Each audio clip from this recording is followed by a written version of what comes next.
Hey there guys, gals, and non-binary pals, GM Potter here. Welcome to my channel where I talk about books and bookish things. I upload on Tuesdays and Thursdays at noon Central Time, but this month, the month of October, I am throwing in some extra videos for Spooky Books of October, and last week was Banned Books Week, so I did a video every week. Go ahead and feel free to check those out as well. And today we will be talking about a book that I had such high hopes for. This book was hand-sold to me by a bookseller at Barnes & Noble. He's like, this book is great. I loved it.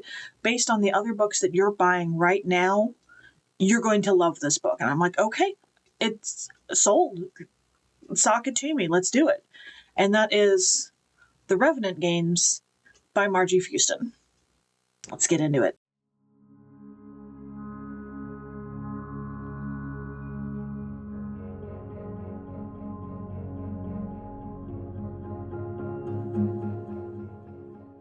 So this book is the Barnes & Noble exclusive edition. It has a bonus scene that doesn't really impact the plot. It's kind of like an afterword or like a scene from the next book. Like, it doesn't matter. In the regular edition, this book is 416 pages in hardcover. This one in the Barnes & Noble version is, well, I don't know because it stops giving you page numbers after the story stops. But the story itself is 403 pages in the paperback, which is a lot. This book is a YA vampires and witches romantasy. It felt like someone read ACOTAR and read Hunger Games and said, what would happen if I spliced them together? And the result is less than stellar. Like, it's not horrible. It's not as bad as Boys with Sharp Teeth, which is a 1 star, but it is 2 stars. The main reason I gave it a 2nd star is because the first chapter is so good. Like, I have in my notes, strong first chapter. And this is the first in a series, and it feels like the first in a series. It feels like it's setting up a grander series, like the Hunger Games. And in the first chapter, so this isn't any spoilers because it's the first chapter, we have Bly and her sister Elise, and it sets up the world that you have mortals, which Bly and Elise are mortals, and then you have witches and vampires. And witches and vampires need blood to do their magic. Vampires obviously need the blood to live, and witches need the blood to do magic. And they can't use their own blood because it won't work, and they can use each other's blood. And when they used each other's blood, it sent them into a war, and the mortals almost got the upper hand and killed all of them. So instead, they have the Hunger Games. The Revenant Games, where it's kind of like Capture the Flag, except the flag is a witch or a vampire.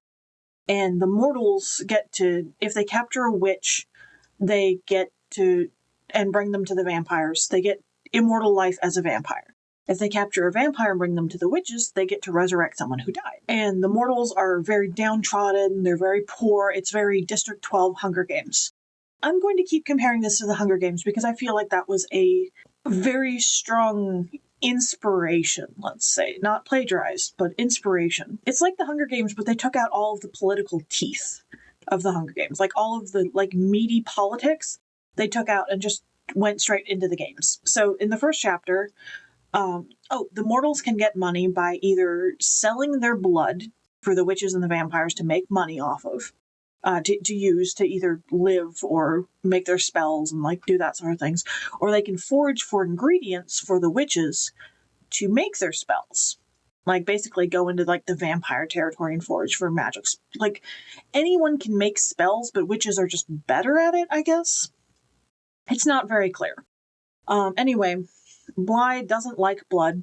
She doesn't want to give blood. She doesn't want to sell blood. She doesn't want to do anything with blood. So she goes into the forest to forage, and her sister's like, hey, let's just sell blood. I don't have a good feeling about this.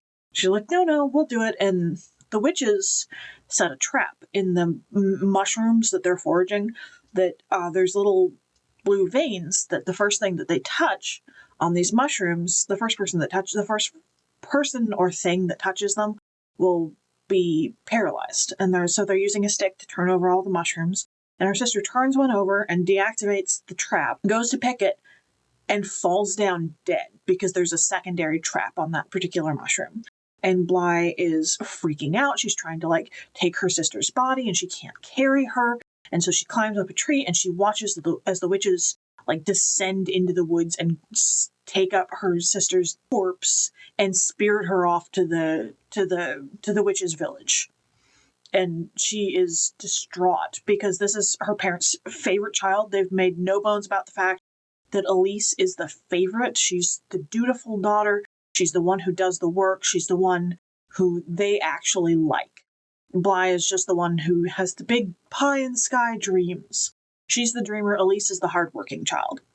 And that's the first chapter. Like, it is a strong first chapter. A year and 4 months later, it's the eve of the Revenant Games. I don't know why she didn't just do it that year's Revenant Games, but I guess she needed to plan. So she's been gathering spells and spell ingredients and practicing with weapons, and like she's gonna be Katniss. And she's in town, and she's just sold blood, and she's trying to let someone sell her blood again. And they're like, no, we can't. And then the vampires and the witches are like, oh no, we can't take your blood, you'll die. She's like, I'm okay with that. I'm depressed. And her friend steals the thing that she's trying to sell her blood to get money to buy. It's a spell. And he gets cursed by the witch that he steals from to die in a year.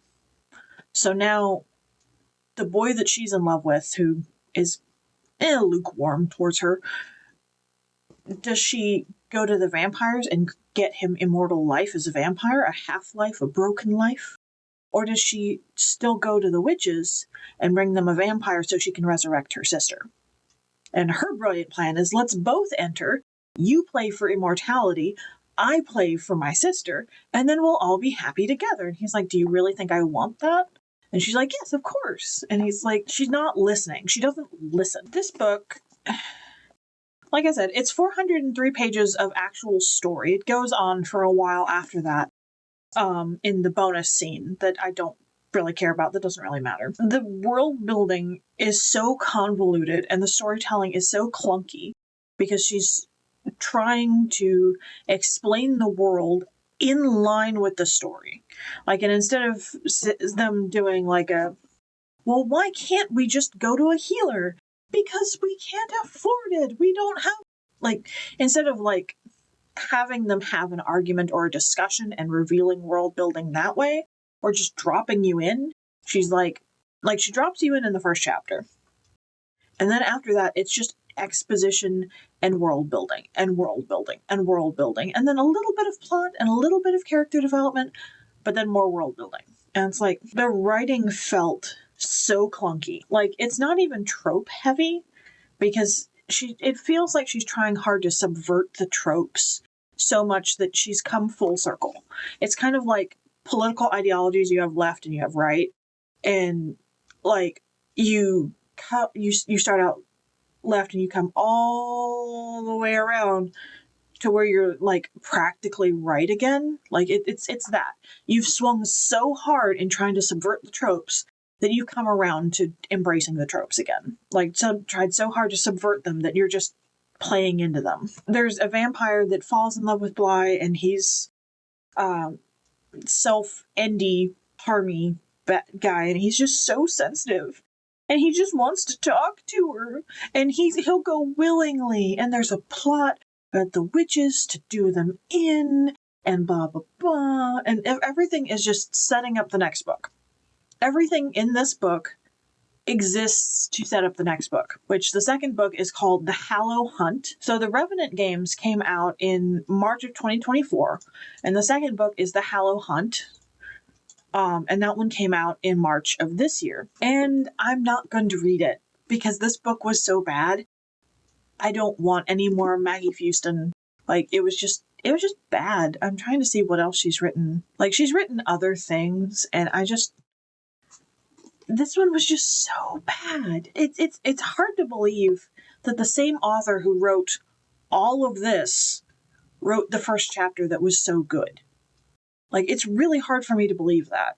Like, if I didn't know any better, I would think that maybe she used a ghost for the first chapter, or she alpha read and beta read her first chapter and like workshopped it, and then just slapped the rest of it together. It's kind of what it feels like.